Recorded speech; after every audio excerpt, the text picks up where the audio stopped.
Hello dear students. आज हम शुरू करने जा रहे हैं अपना नया चैप्टर एनसीईआरटी का chapter number 11 dual nature of radiation and matter.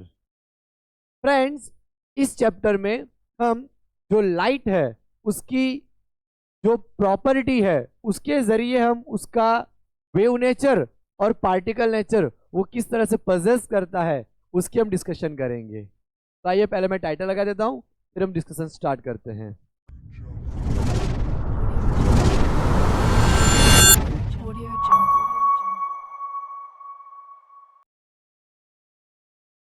Dual nature of radiation and matter.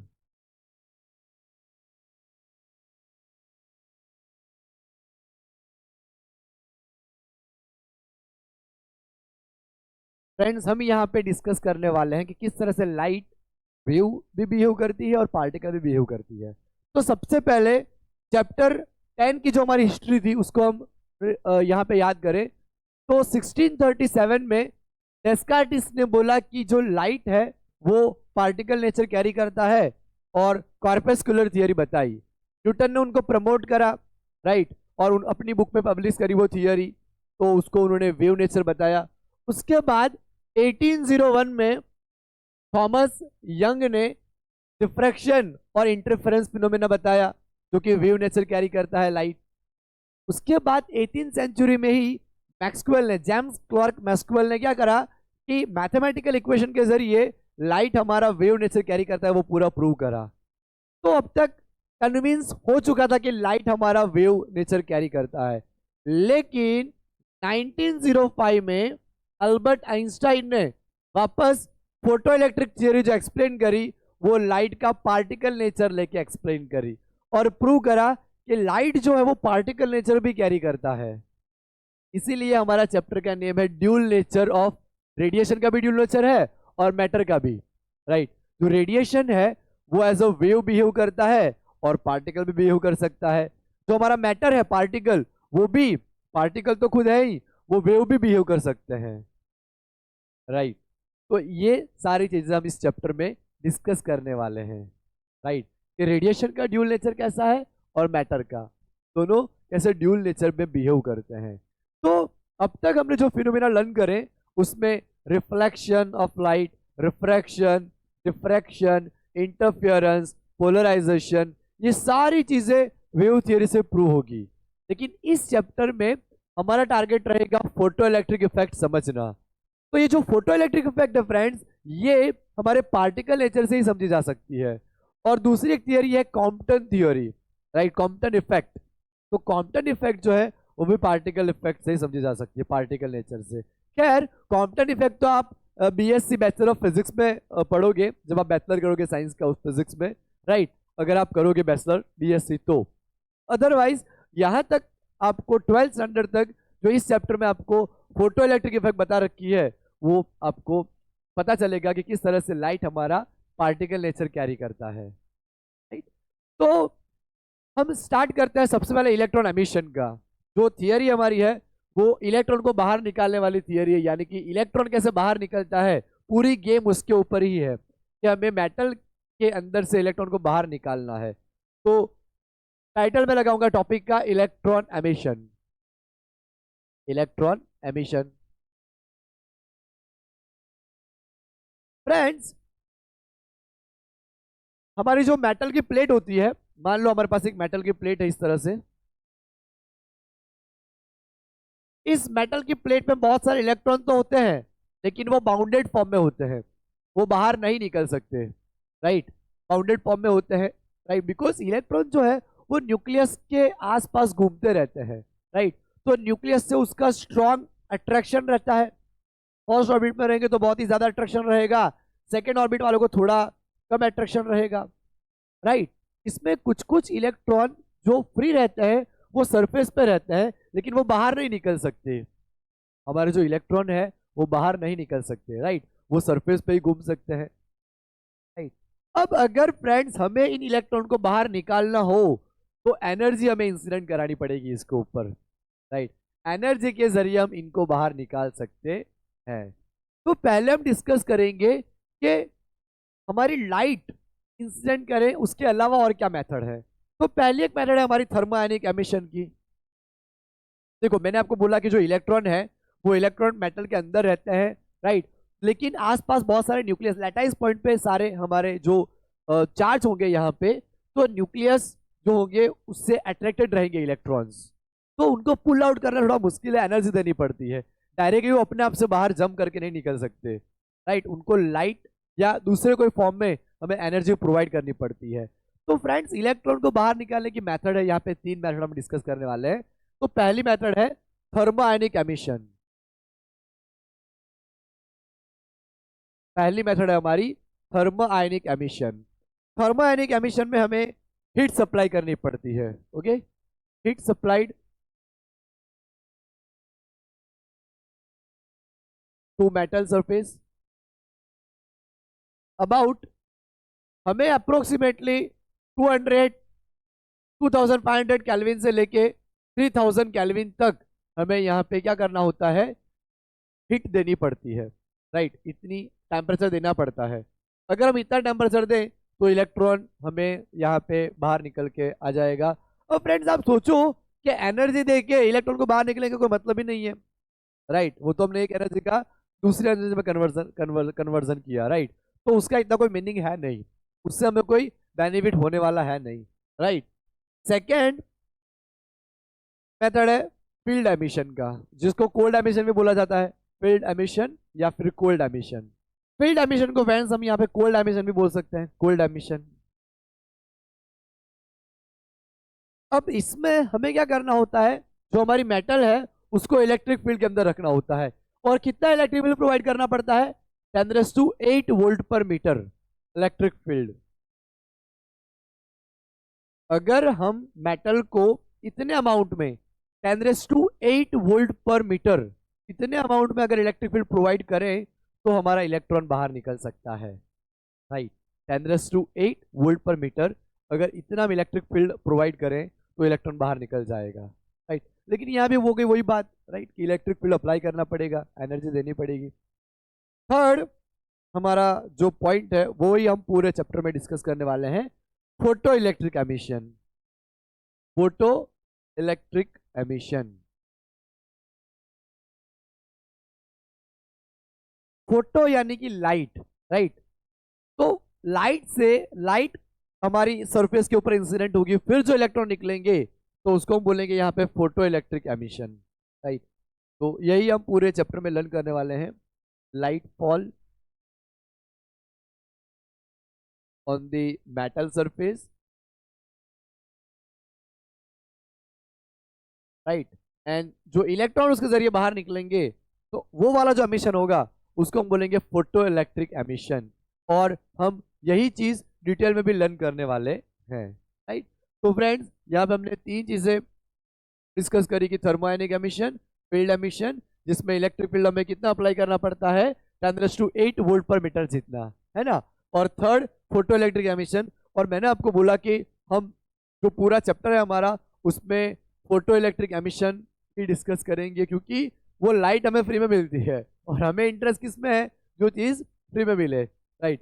तो लाइट यहाँ पे फॉल कर रही है, अपने घरों पे सोलर पैनल लगाए होता है, उसका भी यही मकसद है कि लाइट हमें फ्री में मिल रही है, राइट, तो हम उसका यूज़ करें मैक्सिमम से maximum.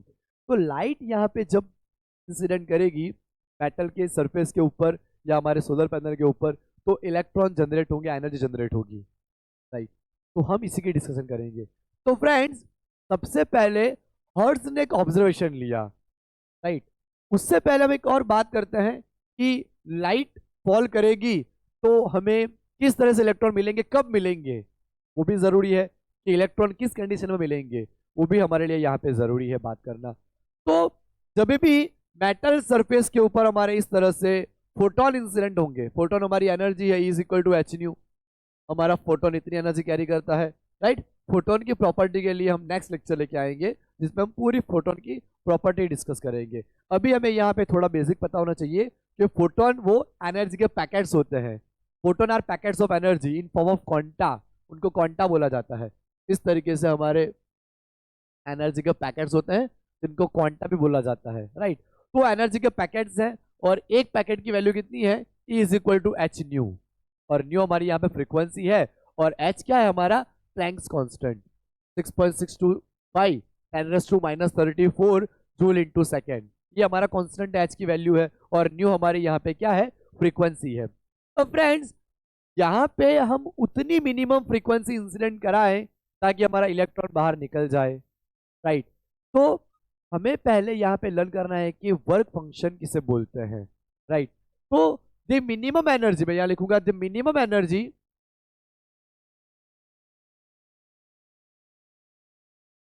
required to escape electron and pull out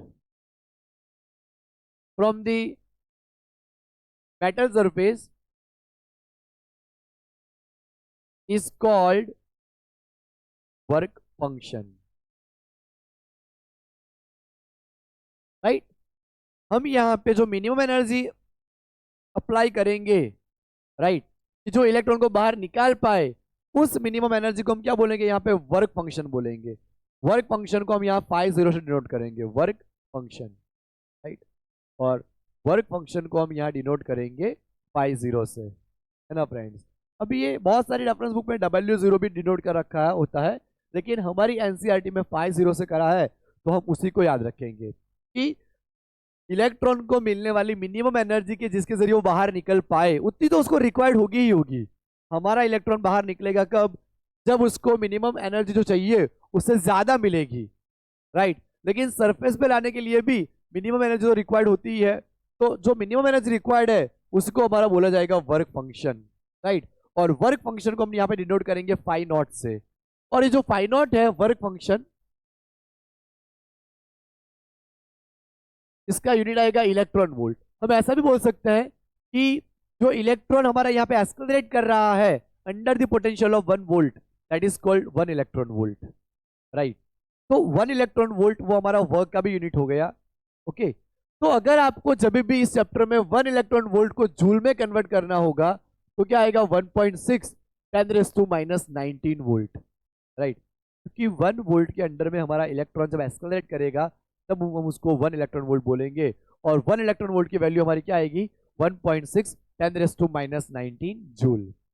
तो ये चीज आपको अच्छे से याद रखनी है। तो फ्रेंड्स मैंने आपको बताया कि 1 इलेक्ट्रॉन वोल्ट जो इलेक्ट्रॉन एनर्जी गेन करता है, राइट, इलेक्ट्रॉन एनर्जी गेन करता है 1 वोल्ट के अंदर, उसको हम 1 इलेक्ट्रॉन वोल्ट बोलेंगे। तो उसका यूनिट इस तरह से है। अब फ्रेंड्स ये जो वर्क फंक्शन है वो किसके ऊपर डिपेंड्स करता है, तो मैं लिखूंगा यहाँ पे, ये डिपेंड करेगा properties of metal, properties of metal. Metal की प्रॉपर्टीज कौन सी है, राइट, क्योंकि मेटल कौन सा है, मेटल हमारा यहाँ पे मैं लिखता हूं, यहाँ पे मेटल हमारा यहाँ पे सीजियम भी हो सकता है, सोडियम भी हो सकता है, पोटेशियम भी हो सकता है, कैल्शियम भी हो सकता है, जिंक भी हो सकता है, प्लेटिनम भी हो सकता है, राइट। कोई भी डिफरेंट डिफरेंट टाइप के मटेरियल हो सकते हैं। तो जो मटेरियल हम यहाँ पे एमीटर प्लेट पे यूज करेंगे उस मटेरियल के ऊपर डिपेंड करेगी उसकी प्रॉपर्टीज ऑफ मेटल। और दूसरी नेचर ऑफ इट्स सरफेस, उसके सरफेस का नेचर कैसा है, नेचर ऑफ इट्स सरफेस। देखो अगर सरफेस एकदम क्लीन कर रखा होगा तो एनर्जी हमारी इंसिडेंट करेगी, तुरंत इलेक्ट्रॉन निकलेंगे। अगर धूल मिट्टी जमी हुई है ऊपर तो एनर्जी उसको मिल ही नहीं रही इलेक्ट्रॉन को, क्योंकि हमें तो क्या है कि एनर्जी इलेक्ट्रॉन को मिलनी चाहिए, राइट। सरफेस पे जैसे ही हमारी एनर्जी इंसिडेंट होती है, इलेक्ट्रॉन को एनर्जी कैप्चर करना चाहिए, फिर पुल आउट होना चाहिए, एस्केप होना चाहिए, राइट। इसलिए बोला गया the minimum energy required to eject out of electron, right, from any metal surface, that is called work function. उतनी मिनिमम एनर्जी तो देनी पड़ेगी, और एनर्जी मिलने से इलेक्ट्रॉन निकलेगा ही वो जरूरी नहीं है, it may come out from the metal, क्योंकि एनर्जी यहाँ पे लॉस भी हो सकती है किसी डिफरेंट फॉर्म में, राइट। तो डिपेंड करेगा प्रॉपर्टीज ऑफ मेटल और नेचर ऑफ इट्स सरफेस के ऊपर। और फ्रेंड्स हमें आप 2 वैल्यू याद रख सकते हो, इतना याद रखना भी जरूरी नहीं है, लेकिन अगर आपकी जानकारी के लिए आपको पता हो तो अच्छा रहेगा। जो सीजियम है उसका हमारा वर्क फंक्शन मिनिमम होता है 2.14 इलेक्ट्रॉन वोल्ट। अगर हम सीजियम को 2.14 से ज्यादा एनर्जी देंगे तो चांस है कि वो बाहर निकल जाए, राइट। और इसी तरह से हमारी प्लेटिनम की वैल्यू मैक्सिमम आती है वर्क फंक्शन की, वो आती है 5.65 इलेक्ट्रॉन वोल्ट।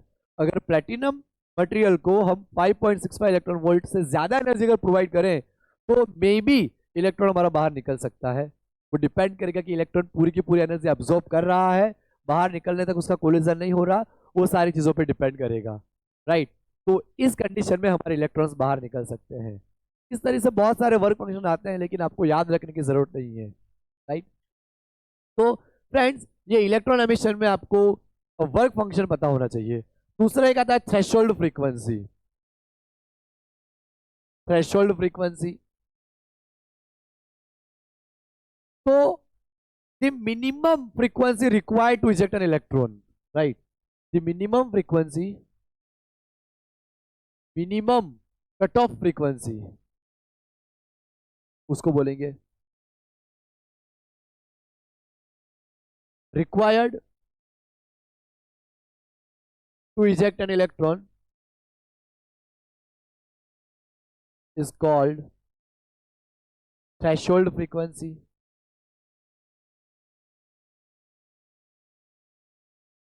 राइट।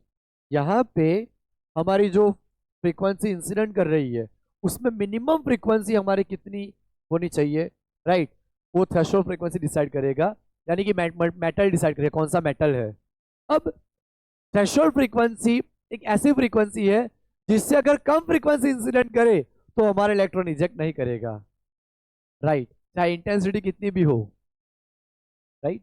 तो हमें यह पता होना चाहिए कि इलेक्ट्रॉन को बाहर निकलने के लिए हमारी थ्रेशोल्ड फ्रीक्वेंसी को हम यहाँ पे न्यू 0 से डिनोट करेंगे, राइट। उतनी मिनिमम फ्रीक्वेंसी तो चाहिए ही चाहिए, उससे ज्यादा हो तो ही बेटर है, राइट। तो मिनिमम फ्रीक्वेंसी जो चाहिए होती है इलेक्ट्रॉन को बाहर निकालने के लिए, उसको हम यहाँ पे बोलेंगे थ्रेशोल्ड फ्रीक्वेंसी, जिसको हम यहाँ पे न्यू 0 से डिनोट करेंगे, nu 0, right. The minimum frequency required to eject an electron that is called threshold frequency. उतनी फ्रीक्वेंसी होगी तो हमारा इलेक्ट्रॉन बाहर निकल सकता है ना। अब आप देखिए कि आपको वर्क फंक्शन पता चल चुका है, यहाँ पे हमने वर्क फंक्शन पढ़ा, आपको थ्रेशोल्ड फ्रीक्वेंसी पता चल चुकी है, मिनिमम फ्रीक्वेंसी रिक्वायर्ड। देखो अब जो इंसिडेंट फ्रीक्वेंसी होगी ना वो ज्यादा ही होनी चाहिए थ्रेशोल्ड फ्रीक्वेंसी से, तभी हमारा इलेक्ट्रॉन निकल पाएगा। तो बहुत सारी जगह पे हम ये कंडीशन यूज करेंगे, राइट, कि इंसिडेंट, ये हमारी जो है वो इंसिडेंट फ्रीक्वेंसी है, इंसिडेंट फ्रीक्वेंसी, राइट, ये हमारी इंसिडेंट फ्रीक्वेंसी है, और ये जो फ्रीक्वेंसी है वो हमारी थ्रेशोल्ड फ्रीक्वेंसी है,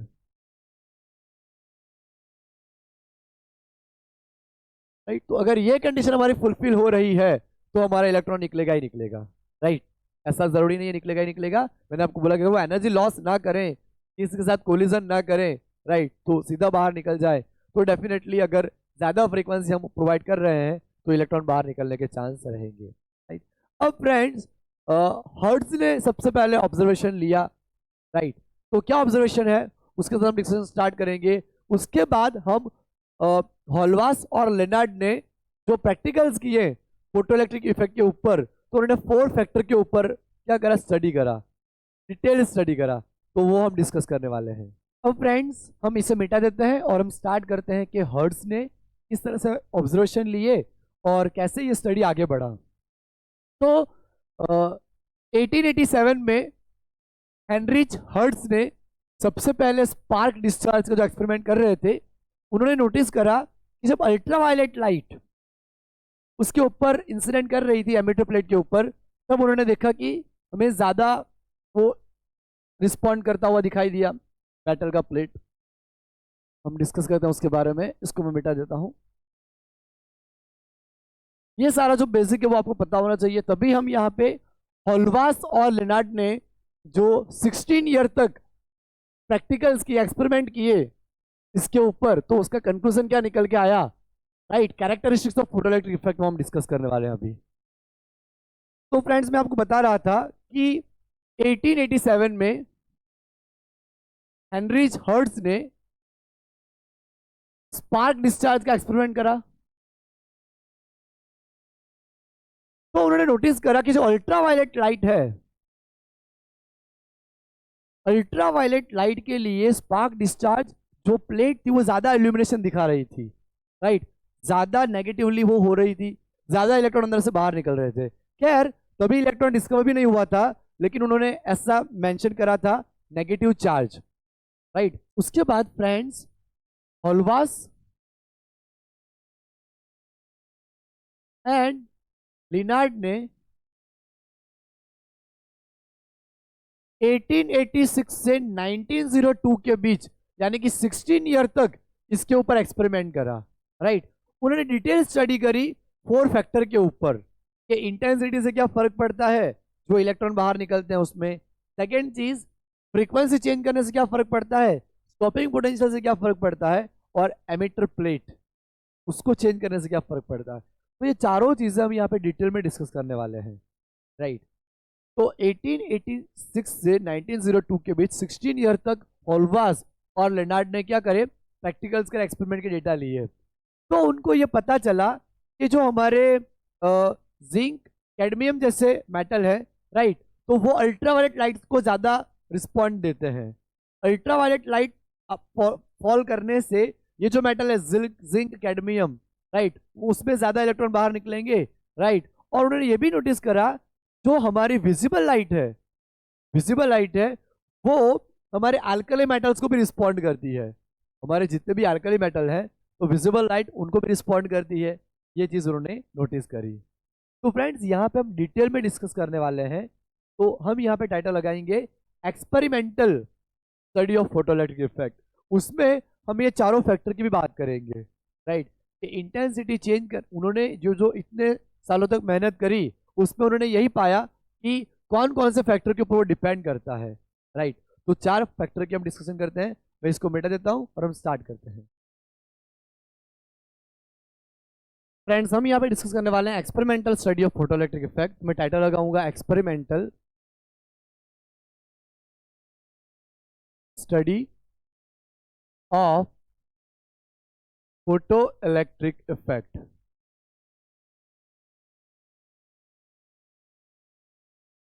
तो हर्ट्ज और हॉलवास ने इतने लॉन्ग टाइम ड्यूरेशन के लिए जो प्रैक्टिकल्स करे उसमें जो डिवाइस यूज करा वो हम यहाँ पे ड्रॉ करते हैं। यहाँ पे हमारे पास एक विंडो रहेगी जहाँ से लाइट अंदर आ सके, लाइट फॉल कर सकते हैं। ये हमारी एक वैक्यूम ट्यूब है पूरी, राइट। यहाँ पे हमारी 2 प्लेट लगी होती है, एक प्लेट यहाँ पे है जिसको हम एमिटर प्लेट बोलेंगे। यहाँ पे हमारा कम्यूटेटर रहता है, कम्यूटेटर का यूज हम क्या कर सकते हैं, पोलरिटी चेंज करने के लिए, राइट। हम यहाँ पे पोटेंशियल को वराई कर सकते हैं। तो एनसीईआरटी में जो डायग्राम बता रखा है उसमें कम्यूटेटर भी आप देखना, राइट। मैं यहाँ पे डायरेक्टली बैटरी करने कर रहा हूँ ताकि डिफिकल्ट ना हो जाए डायग्राम, प्लस माइनस। और यहाँ पे हम एक एमीटर यूज करेंगे जिसके जरिए हम मेजर कर पाए माइक्रो एम्पियर में करंट। ये जो प्लेट हमारी रहेगी वो प्लेट हमारी रहेगी कलेक्टर प्लेट, जो कि इलेक्ट्रॉन को कलेक्ट करेगी। यहाँ से जो भी इलेक्ट्रॉन आएंगे यहाँ पे हम लगाएंगे सी, और ये हमारी ए है एनोड, ये हमारा कैथोड है, कैथोड, और ये हमारा एनोड। अब ये प्लेट हमारी है कलेक्टर प्लेट, कलेक्टर प्लेट। ये हमारी रहेगी एमिटर प्लेट, एमिट करेगी इलेक्ट्रॉन को, एमिटर बोला जाता है। और ये हमारी फोटो सेंसिटिव प्लेट भी है, फोटो सेंसिटिव, फोटोन के लिए सेंसिटिव है। अगर लाइट फॉल करेगी तो इलेक्ट्रॉन बाहर निकलेगा, तो उसको हम बोलेंगे फोटो सेंसिटिव प्लेट। तो फोटो सेंसिटिव,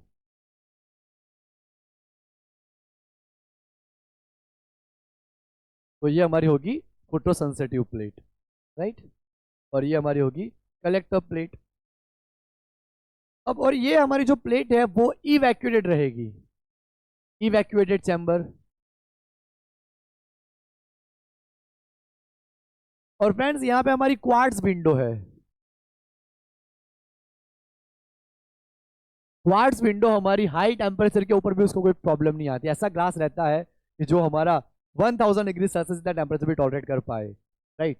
तो क्वार्ट्ज विंडो रहती है।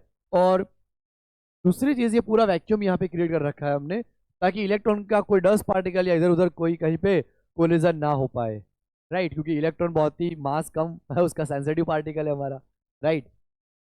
अब आप देखिए कि क्वार्ट्ज विंडो हमारी क्या करेगी, लाइट यहाँ से हमारी फॉल करेगी इस तरह से।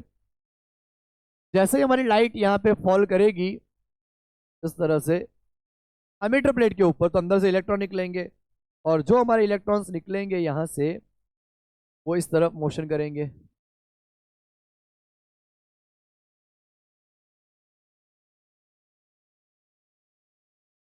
इलेक्ट्रॉन हमारे यहाँ पे इस तरह से मोशन करेंगे, राइट। जहाँ भी प्लेट है वहां तक इलेक्ट्रॉन निकलेंगे और इस तरफ मोशन करेंगे, और कलेक्टर प्लेट क्या करेगी, उनको कलेक्ट करेगी, और हमें यहाँ पे करंट मिलेगा माइक्रो एम्पियर के ऑर्डर में, राइट। तो इस तरह से अगर हम वर्क फंक्शन से ज्यादा एनर्जी वाली लाइट अगर फॉल कर रहे हैं क्वार्ट्ज विंडो के ऊपर, तो लाइट सीधी गिरेगी किसके ऊपर, फोटो सेंसिटिव प्लेट के ऊपर, जिसको हमने ले रखा है कैथोड, राइट, एमिटर प्लेट बोल रखा है उसको। तो वो उसमें से क्या करेंगे, इलेक्ट्रॉन बाहर निकलेंगे। अभी हमने पढ़ा कि अगर हमारे वर्क फंक्शन से ज्यादा एनर्जी अगर इंसिडेंट होती है तो अंदर से इलेक्ट्रॉन एमिट होते हैं, अंदर से इलेक्ट्रॉन बाहर निकलते हैं। तो हमारे इलेक्ट्रॉन बाहर निकलते जाएंगे और वो आगे ट्रेवल करेंगे, राइट। और कलेक्टर प्लेट क्या करेगी, उनको कलेक्ट करेगी, कलेक्टर प्लेट उनको कलेक्ट करने का काम करेगी, और हमें यहाँ पे करंट मिलेगा in the micro ampere order, right. और हम यहाँ पे वेरिएबल का सिंबल भी लगा देते हैं ताकि हम यहाँ पे पोटेंशियल को वराई कर सकते हैं, उसकी साइन भी चेंज कर सकते हैं। कम्यूटेटर के जरिए हम पॉजिटिव और नेगेटिव पोलैरिटी भी उसकी चेंज कर सकते हैं, और उसकी हमें ज़रूरत पड़ेगी यहाँ पे। तो फ्रेंड्स, मैंने आपको बोला कि हॉलवास और लिनार्ड ने 1886 से 1902 के बीच में जो एक्सपेरिमेंट करे, उन्होंने चार चीज़ें यहाँ पे ऑब्जर्व करी, राइट। पहली चीज़ उन्होंने ऑब्जर्व करी कि इंटेंसिटी चेंज करने से क्या होता है, नंबर ऑफ इलेक्ट्रॉन कितने निकलते हैं उस पर फर्क पड़ता है, राइट। और फ्रेंड्स, इंटेंसिटी क्या होती है वो मैं आपको बताता हूं, बहुत ही इंपॉर्टेंट टर्म है।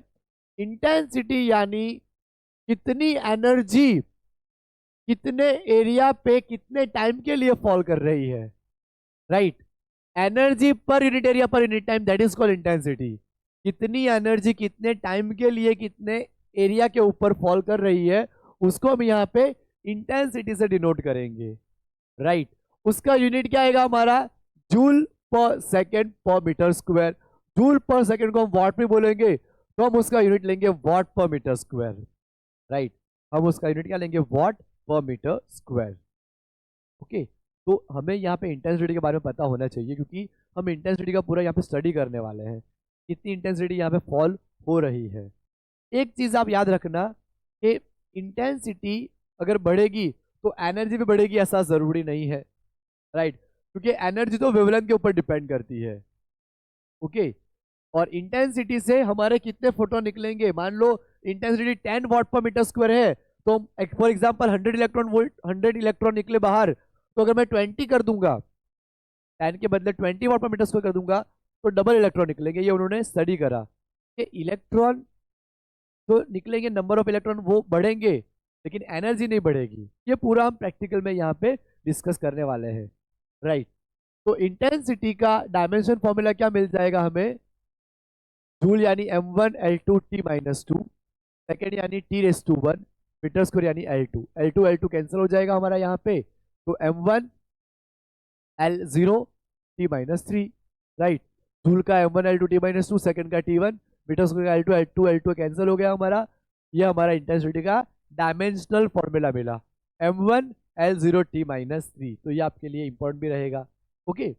अब हम यहाँ पे वापस आते हैं कि पहला फैक्टर उसके ऊपर डिपेंड करता है, इंटेंसिटी डिपेंड करती है कि इंटेंसिटी से किस तरह से हमारा फोटो करंट चेंज होगा यहाँ पे। सेकंड, हम यहाँ वराई करेंगे फ्रीक्वेंसी, कि फ्रीक्वेंसी को चेंज करने से हमारे प्रैक्टिकल में क्या क्या चीजें चेंज होती है। थर्ड, स्टॉपिंग पोटेंशियल चेंज करने से यहाँ पे क्या क्या इफेक्ट आते हैं। और लास्ट हम यहाँ पे डिस्कस करेंगे एमिटर प्लेट के ऊपर भी किस तरह से डिपेंड करता है। तो फ्रेंड्स, ये एक्सपेरिमेंटल स्टडी है, वो इन चार चीज़ों के ऊपर डिपेंड करती है। तो इन चारों चीज़ों को हम डिटेल में वन बाय वन डिस्कस करते हैं, राइट। तो पहला हम स्टार्ट करेंगे यहाँ पे कि इंटेंसिटी पे क्या फर्क पड़ता है। तो मैं इसको बैठा देता हूँ और हम यहाँ पे स्टार्ट करते हैं कि इंटेंसिटी से क्या फर्क पड़ेगा। इंटेंसिटी कम करने से या ज़्यादा करने से नंबर ऑफ फोटो इलेक्ट्रॉन में फर्क पड़ेगा या और किसी चीज़ में फर्क पड़ेगा, और फ्रीक्वेंसी हमें कांस्टेंट रखनी है। ओके, तो क्यों कांस्टेंट रखनी है उसका हम यहाँ पे रीजन जानेंगे, राइट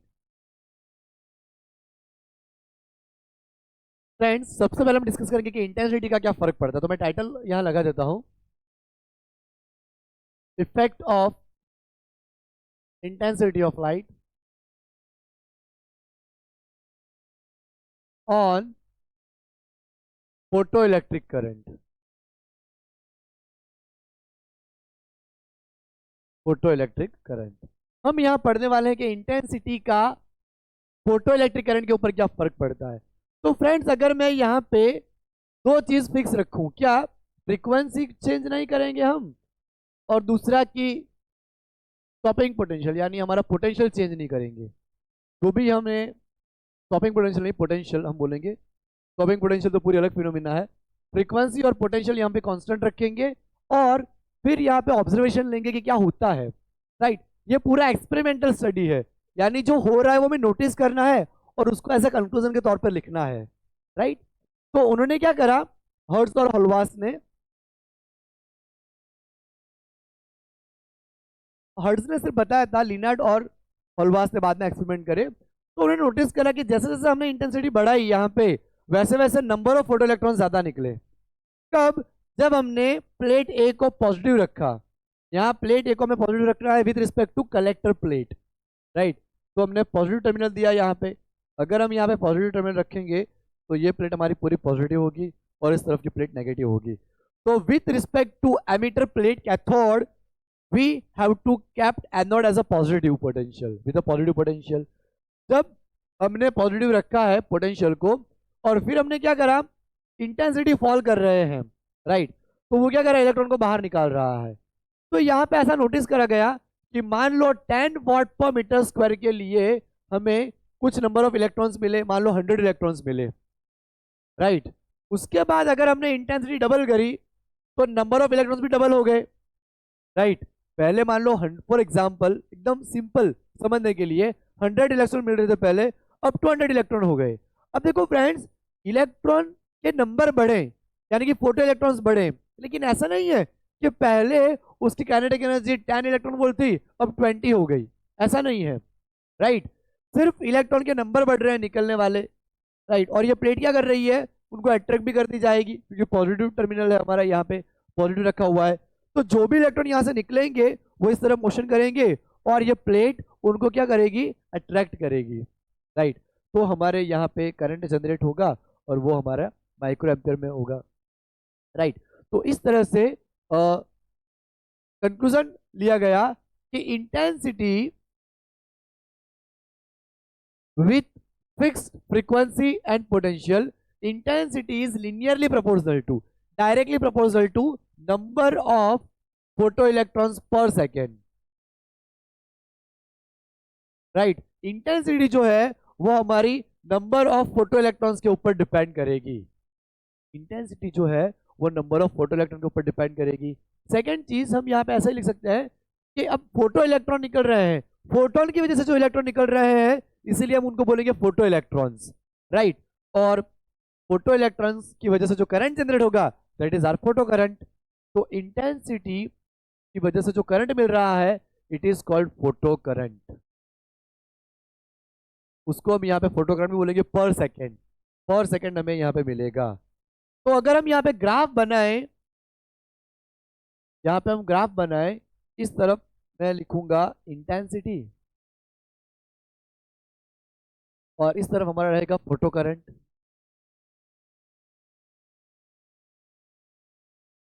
तो हम यहाँ पे नोटिस कर सकते हैं कि जैसे जैसे हम इंटेंसिटी बढ़ाते जाएंगे वैसे फोटो करंट भी बढ़ेगा। अब मैं 30 लूंगा तो हमें 300 इलेक्ट्रॉन्स मिलेंगे, मान लो 40 वोल्ट पर मीटर स्क्वायर लूंगा तो मान लो 400 इलेक्ट्रॉन्स मिल रहे हैं।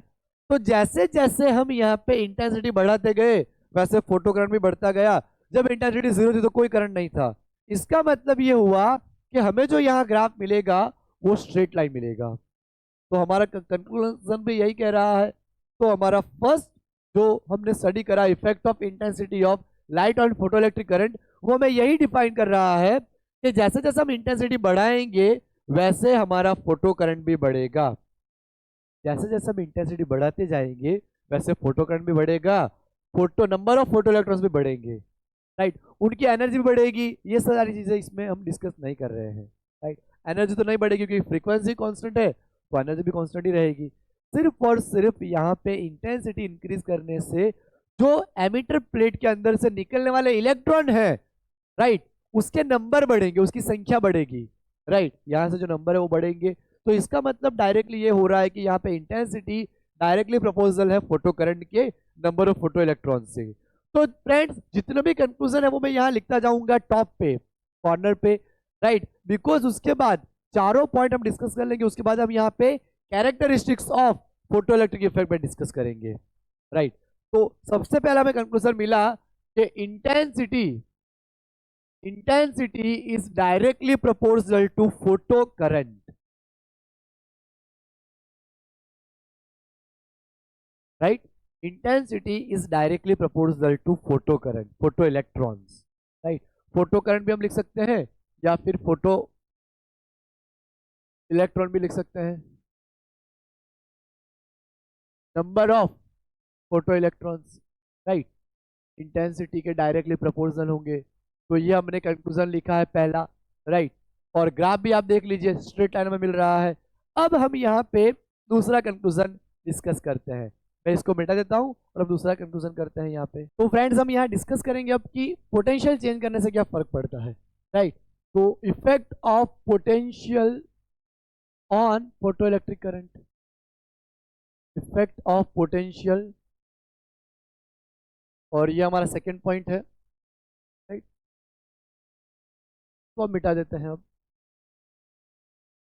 ग्राफ भी हमारा यहाँ पे चेंज होगा।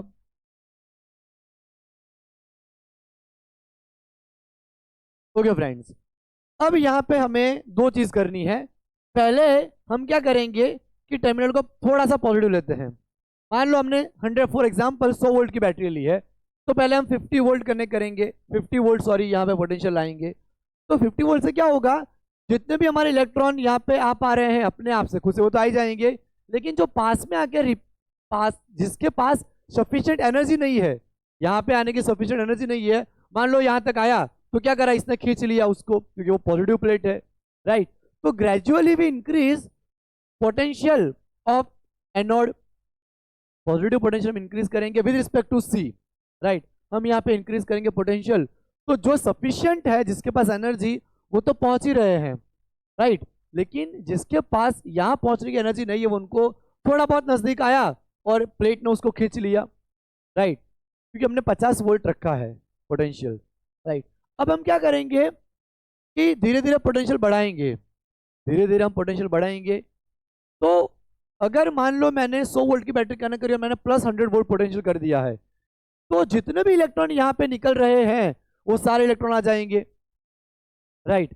फ्रेंड्स इलेक्ट्रॉन आने में यहाँ पे एक दिक्कत हो सकती है कि यहाँ से इलेक्ट्रॉन निकलते जा रहे हैं, निकलते जा रहे हैं, आगे जाने का रास्ता नहीं है, राइट। जगह यहाँ पे कम है, बहुत सारे इलेक्ट्रॉन हो गए हैं, तो इलेक्ट्रॉन रिपल्सन भी कर सकते हैं। रिपल्सन करने से वो क्या मुड़ भी सकते हैं वापस, राइट, पहुंचेंगे नहीं। तो उसके लिए यहाँ पे हमने क्या करा, पोटेंशियल पॉजिटिव लगा रखा है, तो ये पॉजिटिव पोटेंशियल को अट्रैक्ट करेगा, खींचेगा, तो यहाँ पे रास्ता बना रहेगा, तो इलेक्ट्रॉन हमारा ये प्लेट एमिट करती रहेगी और इलेक्ट्रॉन आगे बढ़ते रहेंगे। लेकिन लेकिन मान लो मैंने इसको 100 वोल्ट कर दिया, तो ये टोटली कंप्लीटली पॉजिटिव प्लेट है और बहुत ज्यादा हायर वोल्टेज पे है। अब ये क्या करेगी, मान लो कोई इलेक्ट्रॉन निकल भी गया, तो जितने भी इलेक्ट्रॉन निकल रहे हैं उन सबको ये प्लेट अट्रैक्ट कर रही है। हमारी जो फोटोसेंसिटिव प्लेट है, एमिटर प्लेट, उसमें से जितने भी प्लेट हैं, सॉरी जितने भी इलेक्ट्रॉन हैं, प्लेट तो हमारी एक ही है, जितने भी इलेक्ट्रॉन निकल रहे हैं उन सब इलेक्ट्रॉन को ये एनोड अट्रैक्ट कर रहा है, राइट। ओके, अब ये प्लेट अंदर से निकाल तो नहीं लाएगी इलेक्ट्रॉन को, अंदर से खींच लिया उसको, ऐसा पॉसिबल नहीं है। अंदर से निकालने का काम हमारी यहाँ पे जो एनर्जी हम इंसिडेंट करा रहे हैं, इंटेंसिटी इंसिडेंट करा रहे हैं, उसका है, राइट। यहाँ से हम जो एनर्जी फॉल करा रहे हैं उसकी वजह से इलेक्ट्रॉन बाहर निकल रहे हैं, राइट। तो इलेक्ट्रॉन बाहर निकलने का रोल जो रेड कलर की मैंने दिखा रखी है एनर्जी उसका है, इसका रोल सिर्फ उसको खींचना है। तो मान लो जितने भी इलेक्ट्रॉन बाहर निकल रहे हैं उन सबको ये प्लेट खींच ही रही है। तो मैंने 100 वोल्ट की बैटरी लगा रखी है। अब क्या मैं 200 वोल्ट की बैटरी लगाऊंगा तो क्या और ज्यादा इलेक्ट्रॉन अंदर से निकल आएंगे क्या? और ज्यादा इलेक्ट्रॉन प्लेट के अंदर से नहीं निकलने वाले। तो 200 वोल्ट की बैटरी लगाने का भी अब कोई फायदा नहीं है, या 300 वोल्ट, ये बहुत ज्यादा बता रहा हूँ मैं, सिर्फ एग्जांपल दे रहा हूँ आपको बैटरी का, आपको नंबर से थोड़ा आइडिया है इसलिए। फिर मैं मान लो 300 वोल्ट की लगा रहा हूँ बैटरी, उससे इतना कोई फर्क पड़ने वाला नहीं है। अब जितने इलेक्ट्रॉन ऑलरेडी निकल रहे हैं वो सारे के सारे पहुंच ही रहे हैं हमारी एनोड प्लेट के ऊपर। यहाँ से जितने भी इलेक्ट्रॉन हमारे निकल रहे हैं वो सारे यहाँ पे पहुंच रहे हैं ऑलरेडी, राइट। तो फ्रेंड्स यहाँ पे हमारे सारे इलेक्ट्रॉन पहुंच रहे हैं, तो वो हमारा करंट यहाँ मैक्सिमम हो चुका है, मैक्सिमम करंट ऑलरेडी हमें मिल गया है, राइट। तो जो मैक्सिमम करंट है उसको हम बोलेंगे saturation current, saturation current, right. तो हमें यहाँ पे जो करंट मिल रहा है that is called saturation current, right. तो जिस पॉजिटिव पोटेंशियल के लिए हमें यहाँ पे करंट मैक्सिमम मिला, राइट, तो वो हमारा करंट सैचुरेट हो चुका है यहाँ पे, क्योंकि उससे ज्यादा करंट अब मिलना इम्पॉसिबल है, बिकॉज जितने भी हमारे इलेक्ट्रॉन यहाँ एमिट हो रहे हैं, राइट, वो ऑलरेडी यहाँ पे पहुंच ही रहे हैं, राइट। तो आप और हायर बैटरी लगा के और ज्यादा इलेक्ट्रॉन निकाल लोगे, ऐसा पॉसिबल नहीं है। तो वो वाले करंट को हम क्या बोलेंगे? सैचुरेशन करंट बोलेंगे, सैचुरेट करंट बोलेंगे। अब ये कब हुआ? जब हमने प्लेट को कैसा रखा? पॉजिटिव। प्लेट का पॉजिटिव हमने सब पॉजिटिव लिया। अब मान लो जब हम प्लेट को नेगेटिव पोटेंशियल देंगे, उसका पोटेंशियल हम नेगेटिव करेंगे, राइट। अब हमारे पास कम्यूटेटर है, तो कम्यूटेटर के जरिए हम क्या करेंगे? पोलरिटी रिवर्स कर देंगे बैटरी की। तो अब यहाँ पे विथ रिस्पेक्ट टू कैथोड, अब हमने एनोड को यहाँ पे नेगेटिव ले लिया है। अब देखो फ्रेंड्स मजा आएगा, नेगेटिव लेने से क्या होता है। मान लो 100 वोल्ट की बैटरी है, तो मैंने पहले -10 रखा, तो ये नेगेटिव है, इलेक्ट्रॉन भी नेगेटिव, तो नेगेटिव नेगेटिव रिपल्सन। तो जो हाई एनर्जेटिक है वो तो यहाँ पहुंच पा रहा है, लेकिन जो धीरे धीरे करके आया तो बेचारा वो यहाँ आके रिपेल हो जाएगा, यहाँ आके फिर वो रिपेल हो गया इलेक्ट्रॉन हमारा, क्योंकि ये भी नेगेटिव, तो हमारा करंट पहले से कम हो गया, राइट। अब मान लो मैंने 50 वोल्ट की बैटरी मतलब -50 कनेक्ट कर दिया, तो और भी ज्यादा नेगेटिव प्लेट हो गई हमारी। तो और अब इलेक्ट्रॉन जो यहाँ तक पहुंच पा रहे थे वो यहाँ भी नहीं पहुंच रहे, यहीं से रिपेल हो जा रहे हैं, राइट। तो यहाँ इलेक्ट्रॉन का आना कम हो गया, ओके। अब हम जो भी हमारे पोटेंशियल हमने यहाँ लगा रखा है वो पूरा नेगेटिव पोटेंशियल कर देते हैं, यानी हाईएस्ट नेगेटिव पोटेंशियल हम ले लेंगे, तो यहाँ पे कोई भी इलेक्ट्रॉन पहुंच नहीं पाएगा। हमने यहाँ पे पोलरिटी इतनी नेगेटिव बढ़ा दी है कि इलेक्ट्रॉन जैसे ही यहाँ से निकला तो आगे पूरा नेगेटिव है, राइट, तो इलेक्ट्रॉन जा ही नहीं पाएगा। बहुत ही मैक्सिमम जो एनर्जेटिक इलेक्ट्रॉन होगा, जो यहाँ से एनर्जी फॉल करी, वो सारी की सारी उसने एब्जॉर्ब कर ली है, और जो हमारी वर्क फंक्शन है बहुत ही मिनिमम है, तो बहुत ज्यादा एनर्जेटिक इलेक्ट्रॉन है वो भी यहाँ पे नहीं पहुंच पाएगा। यानी मान लो जो इलेक्ट्रॉन के पास मैक्सिमम काइनेटिक एनर्जी है वो भी अगर नहीं पहुंच पा रहा है, तो उस पोटेंशियल की मिनिमम वैल्यू को, उस पोटेंशियल की मिनिमम वैल्यू को हम बोलेंगे stopping potential, right. Electron current हमारा जनरेट होना बंद हो गया है, करंट हमारा यहाँ पे स्टॉप हो गया है, तो जब हमारा करंट यहाँ पे स्टॉप हो जाएगा तो उस वैल्यू को हम बोलेंगे stopping potential, right, okay. The energetic electron which is the maximum kinetic energy, okay, that does not even reach up to plate A, such a potential, the minimum value of such a potential is called a stopping potential, right। तो ये हमारा stopping potential रहेगा, और हमारा electron यहाँ पे work कर रहे हैं, आप देखो W is equal to Q भी हमारा फॉर्मूला रहता है, राइट। क्यू हमारा इलेक्ट्रॉन है और पोटेंशियल डिफरेंस भी, राइट, इलेक्ट्रॉन वोल्ट में मिल गया, और वर्क इज इक्वल टू क्या आता है हमारा? Kinetic energy, transition kinetic energy. तो यहाँ हमने ले लिया K max is equal to EV0, राइट, इस तरह से हमें यहाँ पे मिल गया के max is equal to EV0। मान लो फ्रेंड्स आपको अगर वेलोसिटी पूछ ली हो, मैक्सिमम वेलोसिटी, तो आप क्या करो? के मैक्स की जगह पे आप हाफ V मैक्सिमम स्क्वायर लगा दोगे और EV0 आपको यहाँ मिल जाएगा। तो ये हमारा हो गया V0, क्या हो गया? Stopping potential. जिसके पास मैक्सिमम काइनेटिक एनर्जी है वो भी यहाँ तक नहीं पहुंच पा रहा है, दैट इज कॉल्ड के मैक्स, उसको हम के मैक्स बोलेंगे। और V0 जो हमारा पोटेंशियल है उसको बोलेंगे यहाँ पे स्टॉपिंग पोटेंशियल। अब हमारा करंट जनरेट होना बंद हो गया है, क्योंकि इलेक्ट्रॉन पहुंच ही नहीं पा रहे हैं कलेक्टर प्लेट के पास, तो कहां से हमें करंट मिलेगा? अब हमें करंट नहीं मिलेगा।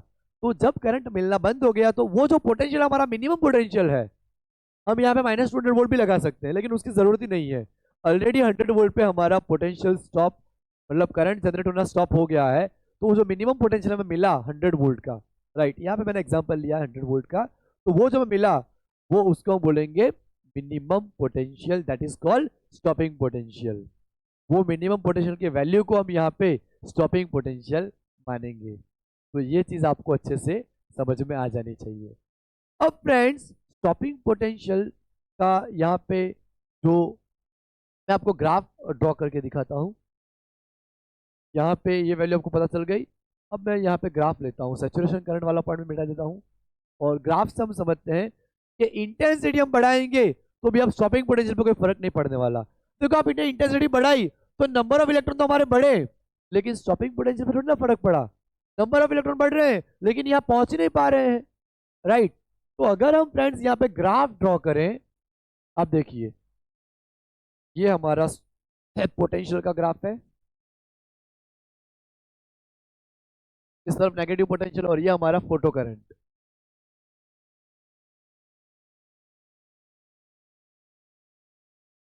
आप देखिए फ्रेंड्स, पहला हमारा ग्राफ इस तरह से है कुछ। मैं पहले ग्राफ ड्रॉ करता हूँ फिर आपको एक्सप्लेन करता हूँ। सेकेंड, थर्ड वाला इस तरह से डिक्रीज होगी। यहाँ पे हमारा पोटेंशियल है, स्टॉपिंग पोटेंशियल बोलेंगे हम उसको। ये हमारा I1, ये I2, ये I3। आप देखो इंटेंसिटी बढ़ाई, फिर करंट बढ़ा, फिर हमारा करंट सैचुरेट हो गया, ये हमारा सैचुरेशन करंट है। अब फ्रेंड्स, पहली इंटेंसिटी के लिए हमें पोटेंशियल V0 यहाँ पे मिला। आप देखो इंटेंसिटी बढ़ाई तो फोटो करंट भी बढ़ा, पहले इतना था अब इतना हुआ, राइट। तो नंबर ऑफ इलेक्ट्रॉन तो बढ़ रहे हैं लेकिन पोटेंशियल में कोई फर्क नहीं पड़ा। दूसरा जो हमारा इंटेंसिटी बढ़ाने पे जो कम है वो भी यहीं पे आके मिल रहा है, करंट ही मिलना बंद हो गया, राइट। रिड्यूस हुआ बिल्कुल जीरो हो गया, राइट, V0 वैल्यू के लिए। फिर हमने और इंटेंसिटी इंक्रीज करी तो आप देखिए कि उसी तरह से हमारा स्टॉपिंग पोटेंशियल मिल रहा है वही। तो इंटेंसिटी बढ़ाने से नंबर ऑफ फोटो इलेक्ट्रॉन्स तो बढ़ते हैं लेकिन स्टॉपिंग पोटेंशियल पे कोई फर्क नहीं पड़ रहा है, राइट। तो इस प्रैक्टिकल डेटा में हमें ये पता चलता है कि intensity is independent of stopping potential. जो इंटेंसिटी है that is independent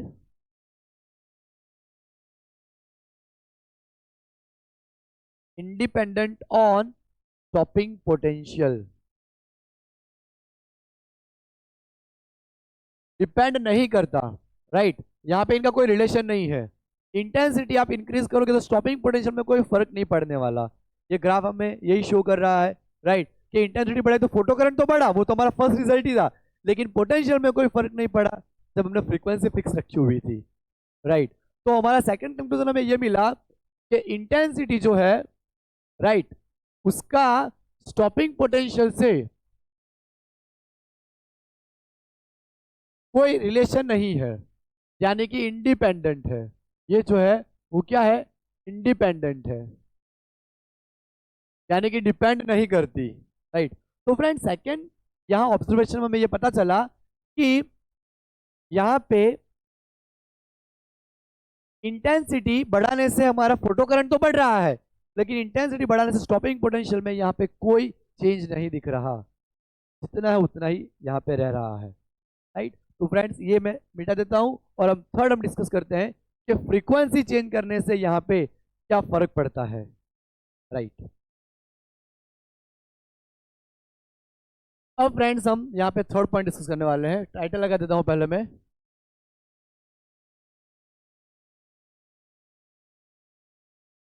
effect of frequency of incident radiation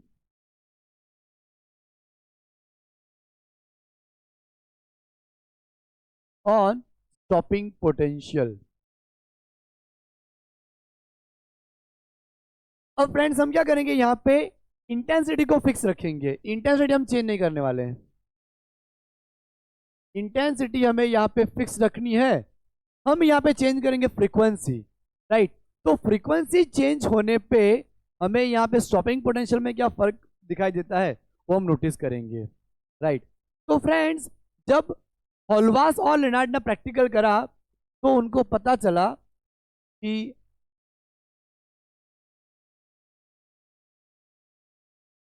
intensity fix है तो करंट यहाँ पे हमें सैचुरेशन करंट ही मिलेगा, नंबर ऑफ इलेक्ट्रॉन है वो यहाँ पे इंक्रीज नहीं होंगे। लेकिन मान लो सबसे पहले मैंने यहाँ पे 10 हर्ट्ज फ्रीक्वेंसी रखी, तो जो इलेक्ट्रॉन एमिट हुए उनकी कुछ पर्टिकुलर एनर्जी थी, काइनेटिक एनर्जी। मान लो 20 इलेक्ट्रॉन वोल्ट की एनर्जी से वो गए, फ्रीक्वेंसी डबल करी तो उनकी स्पीड भी बढ़ गई। प्रैक्टिकल में ऐसा देखने को मिला कि उनकी स्पीड कैसी हो रही, बढ़ रही है, और फ्रीक्वेंसी बढ़ी और स्पीड बढ़ी। यानी पहले यहाँ से यहाँ जाने में मान लो 5 सेकंड लग रहे थे, और 4 सेकंड में गए, उसके बाद 3 सेकंड में गए। तो ऐसा देखने को मिला कि फ्रीक्वेंसी बढ़ाने पे मैक्सिमम काइनेटिक एनर्जी बढ़ी और स्टॉपिंग पोटेंशियल भी बढ़ गया, यानी रिटार्डिंग पोटेंशियल और नेगेटिव में हुआ। ग्राफ ड्रॉ करके आपको समझाता हूं मैं। यहाँ पे हमें सैचुरेशन करंट जो है वो तो मिल ही रहा है,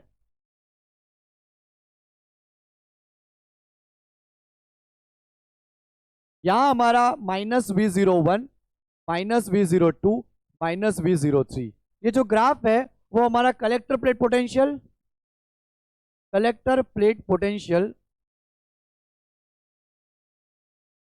और थर्ड फोटो इलेक्ट्रिक करंट।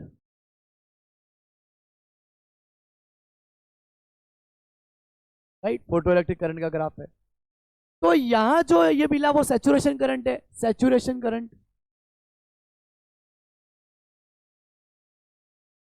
अब आप देखो फ्रेंड्स, कि पहले वाली फ्रीक्वेंसी के लिए हमें स्टॉपिंग पोटेंशियल V01 यहां पे मिला, हमने फ्रीक्वेंसी और बढ़ाई तो रिटार्डिंग पोटेंशियल हमारा और बढ़ गया।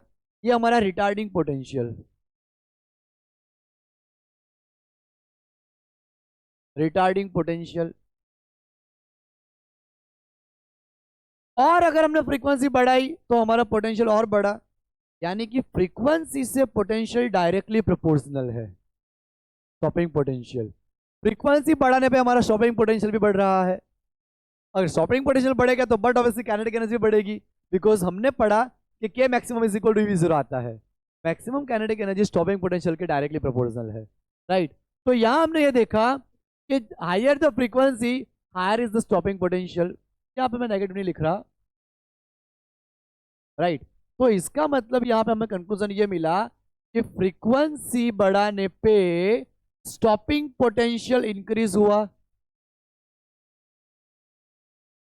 राइट, अब स्टॉपिंग पोटेंशियल हमारा के मैक्सिमम के डायरेक्टली प्रोपोर्शनल आता है, के maximum is equal to V0। तो स्टॉपिंग पोटेंशियल बढ़ा तो हमारा मैक्सिमम काइनेटिक एनर्जी भी बढ़ गई, काइनेटिक एनर्जी। तो इसका मतलब ये हुआ कि frequency is directly proportional to kinetic energy, which is directly proportional to energy, is equal to h में पता ही है, and kinetic energy is directly proportional to stopping potential. यानी फ्रीक्वेंसी हम बढ़ाएंगे तो स्टॉपिंग पोटेंशियल बढ़ेगा, स्टॉपिंग पोटेंशियल बढ़ेगा तो हमारी काइनेटिक एनर्जी भी बढ़ेगी। लेकिन इंटेंसिटी में यहाँ पे कोई फर्क नहीं पड़ने वाला, इंटेंसिटी से हमारा जो करंट है वो भी सैचुरेट ही है। राइट, तो फ्रेंड्स हम यहाँ दूसरा ग्राफ एक ड्रॉ करते हैं। यहां हम ले लेते हैं हमारी फ्रीक्वेंसी, यहां हम लेंगे स्टॉपिंग पोटेंशियल। इसके ऊपर से हमारे CBSE बोर्ड में भी क्वेश्चन आ चुका है, स्टॉपिंग पोटेंशियल V0। अब फ्रेंड्स यहां पे ऐसा ऑब्जर्व हुआ कि मान लो मेटल 1 के लिए हमें ये ग्राफ मिला और मेटल 2 के लिए हमें ये ग्राफ मिला। क्या मैं लिखता हूं मेटल A और मेटल B। तो ये जो हमने करा उसमें से हमें दो कंक्लूजन मिले। पहला कि काइनेटिक एनर्जी बढ़ाने से हमारी, मतलब फ्रीक्वेंसी बढ़ाने से हमारी काइनेटिक एनर्जी बढ़ रही है। तो पहला ऑब्जर्वेशन ये मिला कि frequency is directly proportional to kinetic energy. Second observation हमें ये मिला कि स्ट्रेट लाइन ही मिल रही है, लेकिन ये जो हमारी फ्रीक्वेंसी है, ये फ्रीक्वेंसी इसको बोलेंगे ν01 फॉर मेटल 1 और फॉर मेटल 2 ν02।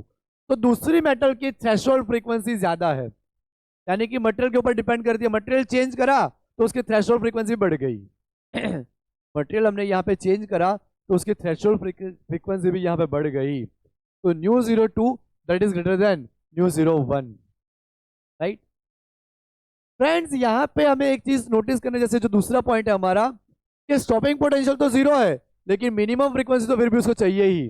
राइट, तो स्टॉपिंग पोटेंशियल यहाँ पे 0 है, राइट, लेकिन मिनिमम फ्रीक्वेंसी चाहिए इलेक्ट्रॉन को बाहर निकालने के लिए, राइट, यानी कि इलेक्ट्रॉन को बाहर निकालने के लिए इतनी फ्रीक्वेंसी तो हमें देनी पड़ेगी, that minimum frequency is called threshold frequency,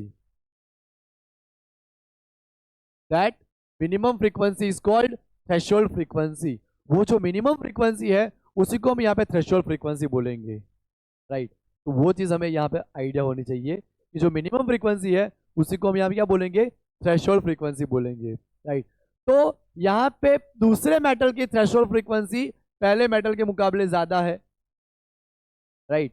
और फ्रेंड्स दूसरी एक बात कि अगर मैं ये इस ग्राफ को यहाँ पे और एक्सटेंड करूं तो यहाँ पे हमें मिलेगा स्टॉपिंग पोटेंशियल नेगेटिव में, राइट, यानी stopping potential directly proportional to kinetic energy negative में मिली। काइनेटिक एनर्जी नेगेटिव का मतलब अभी इलेक्ट्रॉन हमारा अंदर ही है, बाउंडेड एनर्जी, इलेक्ट्रॉन हमारा मेटल के अंदर है, बाहर नहीं निकला है। अभी इलेक्ट्रॉन को बाहर निकालने के लिए हमें पहले तो वर्क फंक्शन एनर्जी देनी पड़ेगी, फिर वो बाहर निकलेगा, उससे ज्यादा एनर्जी देनी पड़ेगी, फिर वो बाहर निकल सकता है। तो यहाँ पे स्टॉपिंग पोटेंशियल हमें नेगेटिव मिल रहा है, देखो ये रहा स्टॉपिंग पोटेंशियल नेगेटिव का मतलब काइनेटिक एनर्जी नेगेटिव, और काइनेटिक एनर्जी नेगेटिव मतलब अभी हमारा इलेक्ट्रॉन बाउंडेड फॉर्म में है, यानी कि मेटल के अंदर ही है, वो बाहर नहीं निकल पाया है अभी, राइट। तो नेगेटिव होने का मतलब हमारा ये होगा कि इलेक्ट्रॉन अभी हमारा इनसाइड ही है, बाहर नहीं निकला है, राइट। तो इसका मीनिंग अपना ये होता है। अब फ्रेंड्स मैं इसको आगे बढ़ाऊं तो उसके लिए और ज्यादा वर्क फंक्शन चाहिए, उसकी और ज्यादा नेगेटिव वैल्यू मिली, देखो नेगेटिव वैल्यू बढ़ी, तो दोनों ग्राफ को हमने यहाँ पे कोरिलेट करा, और यहाँ पे आप स्लोप लोगे तो स्लोप आपको मिलेगा h/e, जो हम समझेंगे आइंस्टाइंस के फॉर्मूला से। जब हम आइंस्टाइंस की इक्वेशन करेंगे तब हम ये ग्राफ वापस ड्रॉ करेंगे और सारी चीजें कोरिलेट करेंगे कि ये जो फोटो इलेक्ट्रिक इफेक्ट की स्टडी है वो आइंस्टाइंस की थ्योरी से मैच करती है या नहीं करती, राइट। अब फ्रेंड्स फोर्थ पॉइंट हमारा ये है, थर्ड ये था, फोर्थ पॉइंट के हमारी एमीटर प्लेट के ऊपर किस तरह से डिपेंड करता है। जैसे जैसे हम एमीटर प्लेट चेंज करेंगे वैसे वैसे उसके ऊपर भी इफेक्ट आएगा, उसके अंदर भी चेंज आएगा, राइट। तो वो भी हम डिस्कस करेंगे। उसमें डिस्कस करने पे सिर्फ यही है कि आपने मान लो सीजियम की प्लेट रखी तो नंबर ऑफ इलेक्ट्रॉन एमिशन अलग होंगे, आपने पोटेशियम ले लिया प्लेट में तो नंबर ऑफ इलेक्ट्रॉन अलग होंगे, आपने प्लेटिनम ले लिया तो और चेंज हो जाएंगे, तो उसके ऊपर भी डिपेंड करेंगे। तो फ्रेंड्स अब यहाँ पे हम 4 पॉइंट का डिस्कशन करेंगे, मैं इसको मिटा देता हूँ और वापस उसके कंक्लूजन लिखता हूँ, that is characteristics of photo electric effect. वो जो हमारा रहेगा point, that is characteristics of photo electric effect, photo electric effect की कैरेक्टरिस्टिक्स रहेगी, तो वो हम यहाँ पे डिस्कस कर लेते हैं।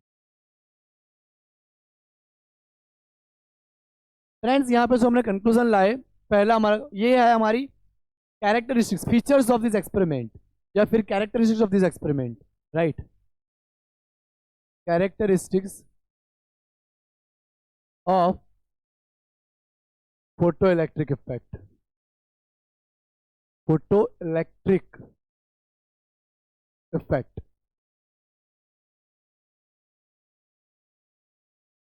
अब फ्रेंड्स हमने पहले जो कंक्लूजन लाया था वो क्या था हमारा, intensity is directly proportional to number of photo electrons per second.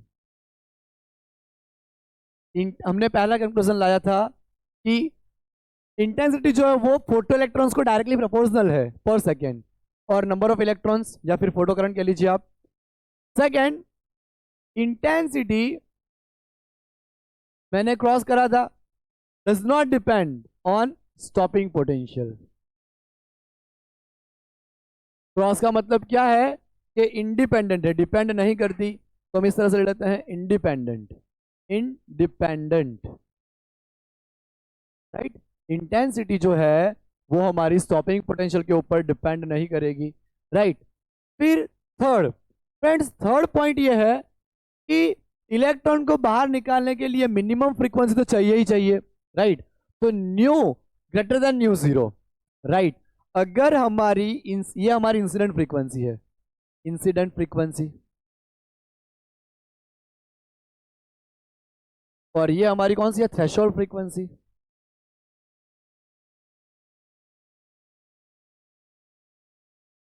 अगर हमारी इंसिडेंट फ्रीक्वेंसी ग्रेटर होगी थ्रेशोल्ड के मुकाबले, राइट, तो ही हमारा एमिशन पॉसिबल होगा।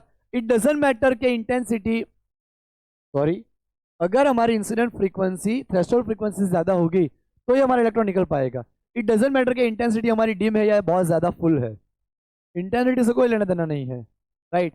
हमारी फ्रीक्वेंसी, इंसिडेंट फ्रीक्वेंसी अगर थ्रेशोल्ड से ज्यादा है तो इलेक्ट्रॉन निकल जाएगा। और फोर्थ पॉइंट भी उसका कोरिलेट है, बिना कोई अपेरेंट टाइम लेग के, ज्यादा वो समय भी नहीं लगाएगा, 10⁻⁹ सेकेंड में ही बाहर निकलेगा, राइट।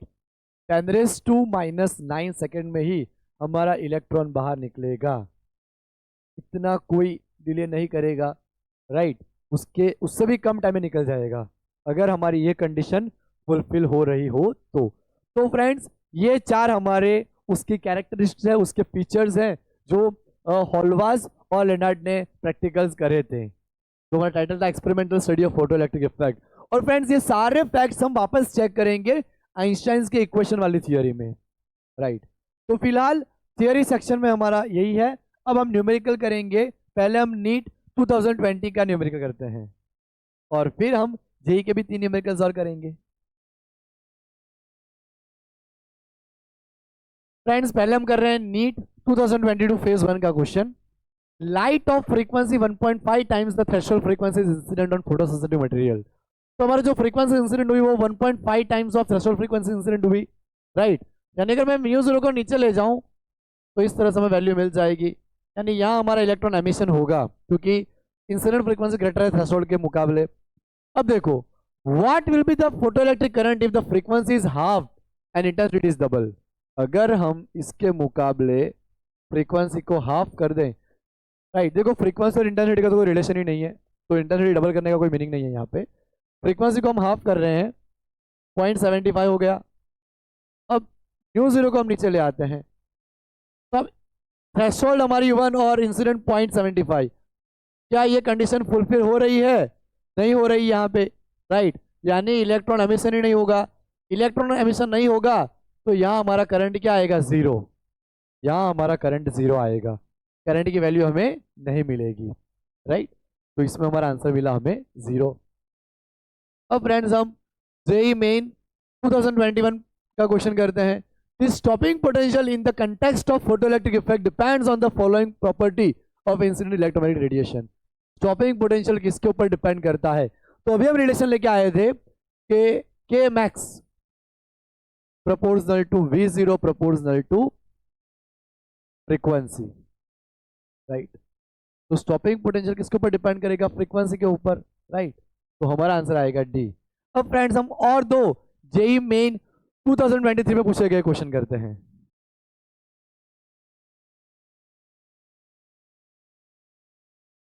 फ्रेंड्स यहाँ पे दो क्वेश्चन हमारे दोनों जेई मेन 2023 में पूछे गए हैं। Given below are two statement. Statement 1, stopping potential in photoelectric effect does not depend on the power of the light source, right. Light source के पावर के ऊपर डिपेंड नहीं करता हमारा स्टॉपिंग पोटेंशियल, तो बट ऑब्वियसली ये करेक्ट स्टेटमेंट है हमारा।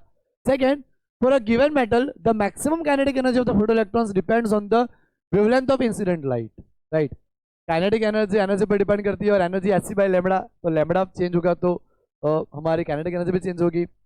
इन the light of above statements choose the most appropriate answer. हमें दोनों स्टेटमेंट रीड करके इतना तो आइडिया कि दोनों स्टेटमेंट करेक्ट है, तो ऐसा स्टेटमेंट आप इसमें से ढूंढोगे, दोनों ऐसा ऑप्शन ढूंढो कि दोनों स्टेटमेंट करेक्ट आए। तो ये देखिए आप, both statement 1 statement 2 are correct, तो हमारा आंसर आएगा इसमें डी। फ्रेंड्स यही हमारा ये भी जेई मेन 2023 में पूछा गया है।